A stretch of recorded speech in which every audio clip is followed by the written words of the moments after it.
แน่เด้อความฝันอย่าเป่าอย่างนี้ป่า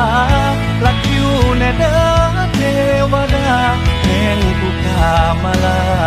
ลอยถึงแม้นหน้างานสิลำบากก็ยังยืนหยัดบ่ถอยนับหนึ่งเป็นครั้งที่รอ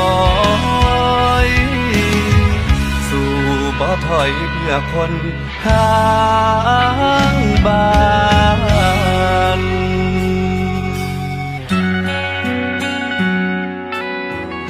บ่โดนเด้อพ่อแม่สิมอบใจเต้าคืนเอาความสำเร็จคืนถิ่น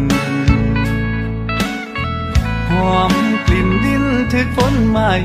ยามน้ำไหลปลาในหนองคิดหอดคนแก้มอ่องตอง